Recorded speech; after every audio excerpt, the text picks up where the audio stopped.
तो पिछले एपिसोड में हमने देखा कि हनफे पर किसी ने अटैक करने की कोशिश की थी, पर किसी तरह से वो बच गया था। पर दूसरी तरफ किसी ने पर्पल ऑर्किड हाउस में एक लड़की को मार दिया था। अब आगे तो एपिसोड के शुरुआत में हम हनफे को देखते हैं, जो उसी लड़की के डेड बॉडी को देख रहा था। हनफे मिस जिनू से पूछता है कि यह सब कैसे हुआ। तो मिस जिनू उसे बताती है कि जब आप यहाँ से गए तो वेजुआंग को लगा कि आपको जान को खतरा होगा, तो वह भी आपके पीछे आ गया, तभी यह सब हुआ। उसकी बात सुनकर हनफे लड़की के डेड बॉडी को देखकर सोचने लगता है इसे किस तरह मारा होगा। काफ़ी ज़्यादा सोचने के बाद वो जिनू से पूछता है कि क्या छत पहले से टूटी हुई थी।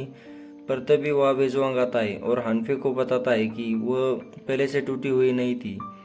तो हनफे कहता है कि इसका मतलब अटैकर कोई असैसिन था जो छत से आया था, और उसके साथ कोई और भी था जो सब पर नज़र रख रहा था। उनकी यह सब बातें चली रही थी कि तभी वहाँ पे जांगलियांग आता है। वो आते ही हनफे को बताने लगता है कि ली हुई की किसी ने हत्या कर दी है। उसकी बात सुनकर सभी लोग हैरान हो जाते हैं। तभी जांगलियांग कहता है कि सबसे अजीब बात तो यह है कि उनके मृत्यु का रहस्य सुलझाने के लिए आपको जी हुए ने कहा है, पर यह सबको पता है कि मिनिस्टर ली हुई जी हुए के खास आदमी थे, तो उन्होंने ऐसा क्यों किया होगा।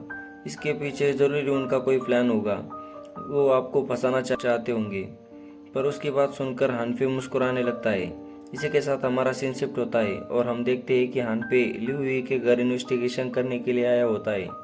उसके साथ जांगलियांग भी आया होता है। जांगलियांग उसे बताता है कि मैंने कुछ सर्वेंट से पूछताछ की, तो उन्होंने बताया कि कल रात लिu हुई और उनके पत्नी के बीच कुछ झगड़ा हुआ था, और जब सुबह एक सर्वेंट आया तो उसने देखा कि लिu हुई की डेड बॉडी जमीन पर पड़ी हुई थी। तभी हानफे लिu हुई के डेड बॉडी को देखने लगता है और कहता है कि यह निशान भी उसी निशान की तरह है जैसा मैंने पर्पल ऑर्किड हाउस में मरे हुए लड़की के गले पर देखा था। तभी जांगलियांग हानफे से कहने लगता है कि लिu हुई का गला कटने के बाद भी यहाँ पर इतना खून नहीं है। उसकी बात सुनकर हानफे कहता है कि मिस्टर लिu हुई कोई आम आदमी नहीं थे, तो इसका मतलब उनके रूम में ज़रूर कोई ना कोई सीक्रेट रूम होगा, हमें बस उसे ढूंढना होगा।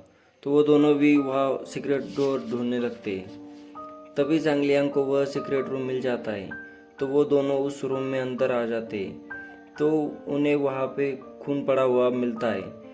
उसी के साथ हानफे को वहाँ पे टूटा हुआ धागा मिलता है, तो वो उसे उठा लेता है। तभी उन्हें वहाँ एक बॉक्स मिलता है, तो वो दोनों उसे देखने लगते हैं। तभी सीन शिफ्ट होता है, हम हानफे को देखते हैं जो ली हुई के पत्नी से पूछताछ कर रहा होता है। वो लेडी उसे कहता है कि मुझे पता है कि इस हादसे से आप काफ़ी थक गई होंगी, पर मैं आपसे कुछ सवाल पूछना चाहता हूँ। तो लेडी हु भी मान जाती है। तो हानफे लेडी हु से पूछता है कि क्या आपने ही मिनिस्टर ली हुई की हत्या की है।